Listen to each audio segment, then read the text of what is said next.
Hey everyone.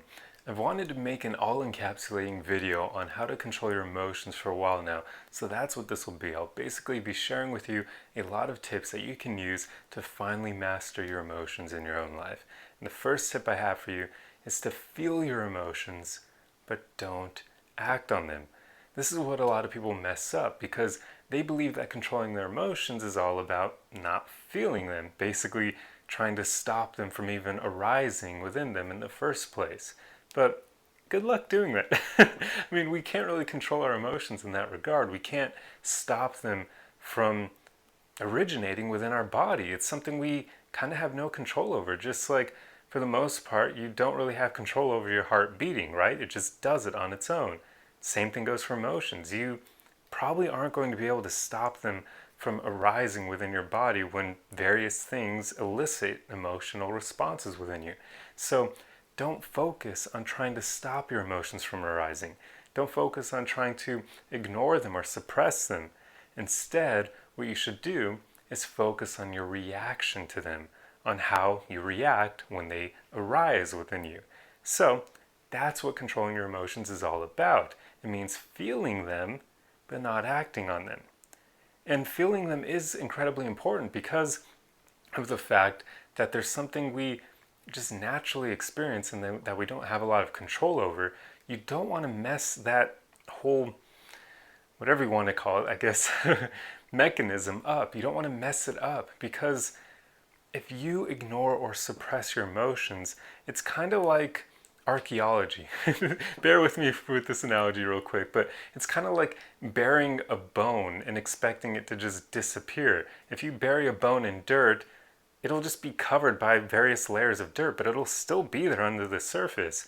And soon enough, over time, via weathering and whatnot, water and wind, or maybe even future humans will erode the dirt layers covering that bone, and they'll reveal the bone, bring it up to the surface.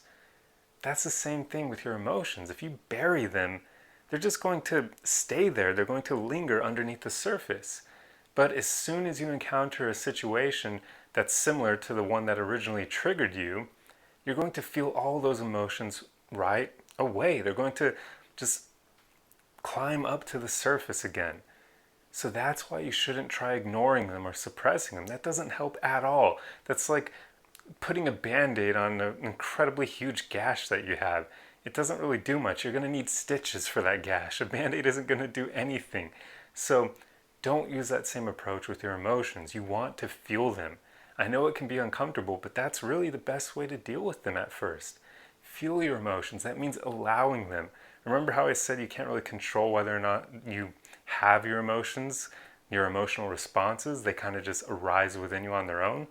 Well, knowing that, as soon as they arise within you, just allow yourself to sit in those emotions. Just feel them. Allow them to be present in your body. And that's also helpful to think about as well. Try to pinpoint where those emotions are originating in your body. For instance, I can tell you quite often when I feel anxious or stressed out, I'll feel it in my stomach area. I'll feel it around here. So there are probably areas within your body where your emotions tend to originate. For instance, I've also felt this kind of like deep lust that was almost like a precursor to love when I was with this one woman, just cuddling with her in bed, and that originated from my heart space. Like I literally felt it originating from my heart area.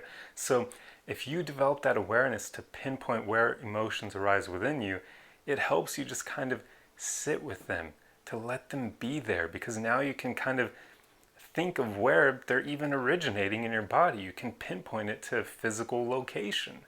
And that just helps you welcome that emotion. Because that's what you want to do, even for emotions that aren't so fun to experience, like sadness or despair or grief. Those emotions still need to be felt to be released. That's pretty much the whole reason why you want to allow your emotions, why you want to welcome them and feel them fully. Because when you do that, they'll be released. In a way, emotions are kind of like another form of energy. And thanks to physics, we know that energy can't be created nor destroyed, right? So that something has to be done with that energy.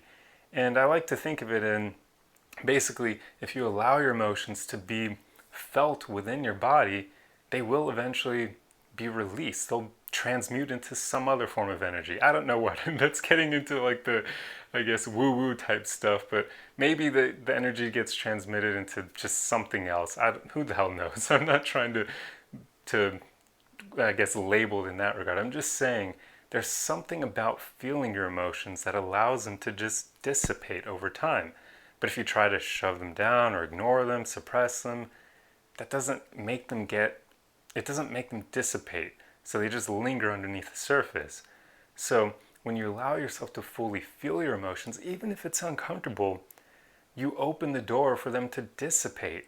You basically open the door for them to leave through that door. So it's incredibly important that you aren't afraid of your emotions, that you allow them to exist within you, and try to not even think of them as a bad thing. So many people do that, and it's incredibly unhelpful. Your emotions are natural, right? I mean, I already went over how you can't control them and the fact that you can't stop them from arising within you. So why would we label something like that as bad? That would be like labeling breathing bad. Okay, bad example. We actually can control that to some extent. That would be like labeling your heartbeat as a bad thing. There we go. Because you can't control it. Why would we label our emotions as bad? Sure, in some situations, emotions can be detrimental. They can be negative. They can even hurt us. But that's often because of the way we react to them. It's not actually from the emotion itself. That's why it's so important to feel your emotions, but not act on them. So, for instance, if you're talking to someone and they say something that you don't like, and sure enough, it leads to an argument further down the road, and now you're yelling at each other, well, the proper thing to do in that situation would be to feel anger when they trigger you, but not to act on it. So not to then start yelling at them for it. Instead, feel angry and be like, holy crap, okay, I'm feeling triggered in this moment. This person is making me mad. They're making me pissed off, but I will refrain from saying any hurtful things to them because this emotion is temporary and it will go away eventually. And I don't want to say anything that could harm my relationship with this person. That's the way you should think. Feel your emotions, but don't act on them. Anyway, the next thing I want to talk about is how you shouldn't identify with your emotions. So what I mean here is quite often we as humans just like to label things and put things in boxes, and we'll even do that with our emotions and ourselves to some extent. For instance, people will say, I am angry, I am unhappy. Notice that. I am, and then insert emotion here. When we speak like that, we're giving our emotions immense power over us because now we're identifying with them. That gives them so much power. We're basically saying we are that emotion. I am angry, right? You're not saying I am me, you're saying I am angry. And now that opens the door to you eventually further down the road, if you have enough of those moments, you may say, or you may describe yourself as, I am an angry person. See, so labeling or identifying with your emotions, should I say, is not good. It gives them power over us. So instead of saying I am blank emotion, say I feel this emotion, whatever it is. And if it's even more helpful, you can add right now to the end of that, because that kind of just reiterates how your emotions are temporary. They aren't going to stay forever. So instead of saying I am angry in a moment where somebody triggers you, you could say I feel angry right now. Notice that. That's incredibly powerful because when you say I feel it, you're acknowledging that it's an emotion arising within your body that you're just feeling, you're welcoming it.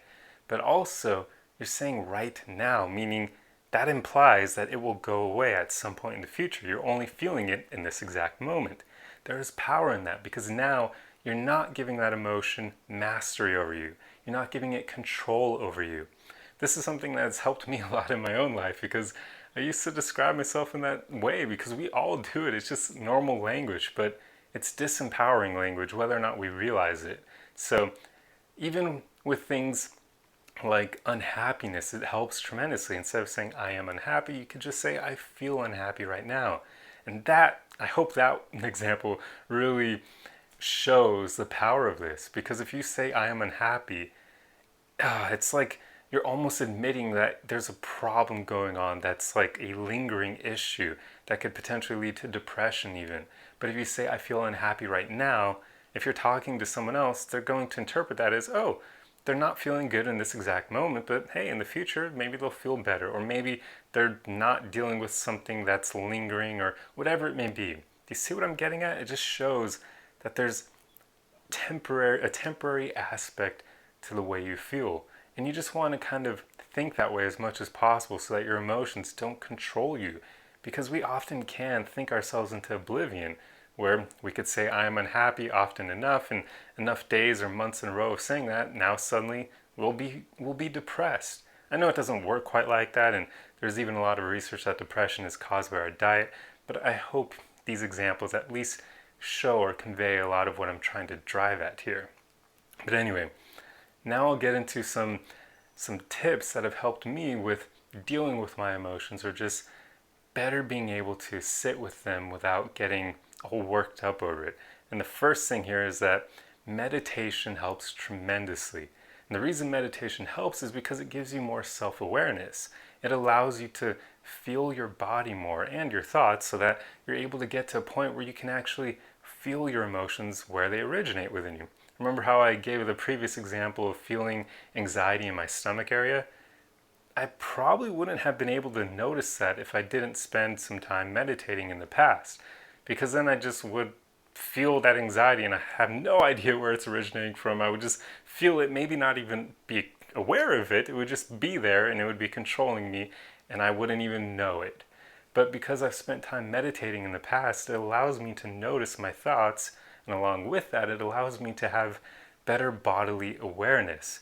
So when I feel anxious now, I notice it immediately. I mean, I can tell you, I feel a little bit of it right now just because of some things going on in my personal life, but I feel it. I'm aware of it. I know that it's there because of meditation giving me that kind of awareness. So I highly recommend meditation as a tool for being able to better control your emotions, which, as I already went over, means being able to feel them and not act on them. It's tremendously helpful because then you can pinpoint where they're at and you'll just be able to sit with them. In fact, I would almost encourage you to meditate while you're feeling your emotions, if you're able to. If you're in like your room alone and you're feeling stressed, or maybe you're feeling a bit unhappy, or maybe you are feeling happy, or you're feeling some positive emotion, then meditate and try to figure out if you can feel where that emotion is originating in your body, and then try to see if you can expand it or shrink it or welcome it, make it grow. Try to envision it as being like a bright light wherever it's originating in your body, and see if you can make that light expand or shrink. See if you can do that. And the more you practice that, you'll get to a place where you'll have tremendous control over your emotions because you'll be able to sit within them without acting on them at all. You'll just be able to feel them and welcome them and know that they're a temporary thing that will move through you. So meditation helps tremendously. And another practice that's super useful that you can do anywhere is just check in with yourself throughout the day. So all that means, it's pretty self-explanatory, that pretty much just means asking yourself at various random points throughout the day, how do I feel right now? And then answer it. Answer it honestly. Maybe you're feeling a bit anxious, and then you'll try to pinpoint where that anxiety is originating in your body. Or maybe you feel happy in that moment. Maybe something good is going on. Try to see where that happiness is originating in your body as well, and see if you can make it grow or shrink, or that sort of thing. Just always check in with yourself because it helps you develop, yet again, that self-awareness surrounding your emotions. It'll help you know when you're feeling certain things so that you're not just a slave to your emotions because you're not even aware of them. So that also helps tremendously. And then the last tip I have for you is just to breathe deeply and slowly whenever you feel yourself, whenever you feel a more negative emotion. So for instance, if you're talking to someone and they say something you don't like and you feel yourself starting to get a bit upset or mad or angry or whatever it may be over what they said, instead of immediately starting to shake and feel adrenaline go throughout your body, try just breathing deeply and slowly for a few moments while you're experiencing those emotions arising within you. And that helps a lot because, well, one, it helps your reaction to the emotion because it'll help you calm down just from breathing deeply and slowly. But two, yet again, it gives you that awareness over what you're feeling. You'll be able to acknowledge, hey, I'm feeling a bit angry right now. But with that awareness, you'll then be able to say, okay, since I'm feeling angry, maybe I shouldn't act on this. Maybe I shouldn't say any mean things to this other person.